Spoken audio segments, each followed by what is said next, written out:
बाहर। बोले यहाँ बड़ा आनंद है,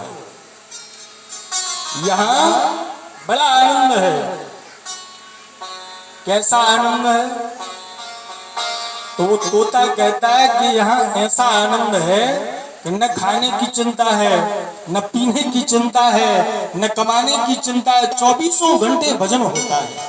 माँ के गर्भ में मैं 24 घंटे भजन करता हूँ। न छप्पर की चिंता, न टप्पर की चिंता है, न नमक की चिंता, न तेल की चिंता, न जल की चिंता। 24 घंटे केवल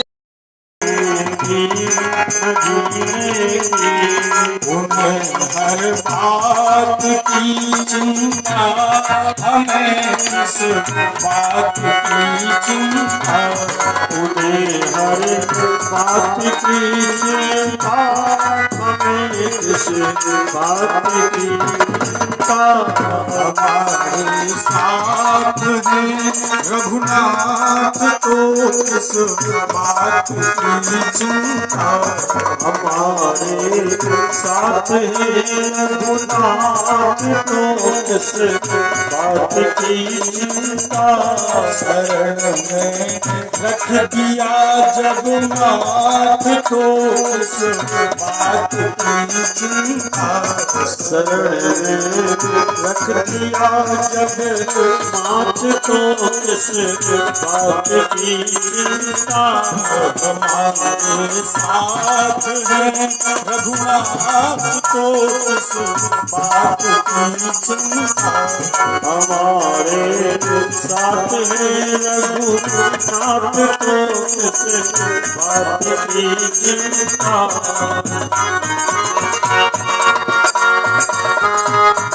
तो इस बात की चिंता। वो गर्भस्थ शिशु अपने पिता से कहता है कि पिताजी, यदि मैं गर्भ से बाहर आ गया तो भगवान की माया मुझे घेर लेगी। यहाँ भगवान की माया से परे है, यहाँ भगवान की माया से मैं दूर हूँ, और यहाँ 24 घंटे भजन होता है, इसलिए हमें तो भजन करना है, हम गर्भ से बाहर नहीं निकलेंगे। तो व्यास जी ने कहा कि बेटा, तू तो निश्चिंत है, तू तो भजन में मगन है, लेकिन तेरी माँ को बड़ा कष्ट है, तेरी मैया को बड़ी पीड़ा है, तो उसकी पीड़ा की निवृत्ति के लिए तुझे बाहर निकलना होगा।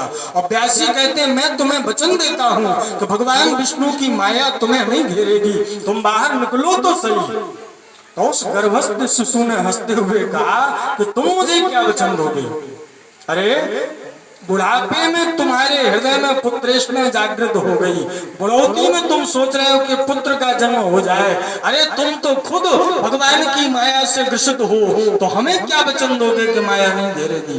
तो व्यास जी ने कहा कि यदि नारायण आकर कहें तब निकलोगे? बोले हाँ, यदि भगवान आकर वचन दें कि हमारी माया तुम्हें परेशान नहीं करेगी, तब तो हम बाहर आएंगे, अन्यथा हम आने वाले नहीं। तो व्यास जी ने व्यास जी तो स्वयं नारायण के अवतार हैं, तो उनकी प्रार्थना करने पर स्वयं भगवान नारायण गर्भ में उस गर्भस्थ शिशु को दर्शन देते हैं, और उस गर्भस्थ शिशु को वचन देते हैं कि बेटा बाहर निकलो, हम वचन देते हैं हमारी माया तुम्हें नहीं घेरेगी। देखो एक बहुत विचित्र बात, ये जो भागवत की कथा है, ये भागवत की कथा किसने कही? श्री सुखदेव जी ने। और भागवत की कथा किसने सुनी? राजा परीक्षित ने। अब दोनों के ऊपर जरा दृष्टि डालना। सुखदेव जी कौन है? बोले सुखदेव जी वो हैं जिन्होंने जन्म लेने से पहले भगवत दर्शन किया, उसके बाद जन्म लिया। सुखदेव जी का एक नाम है ब्रह्मराट। और राजा परीक्षित कौन है? बोले राजा परीक्षित ने भी कब जन्म लिया? बोले जब गर्भ में भगवान का दर्शन कर लिया, उसके बाद राजा परीक्षित ने जन्म लिया। राजा परीक्षित का एक नाम है विष्णुराज। तो ये ऐसी दिव्य कथा है कि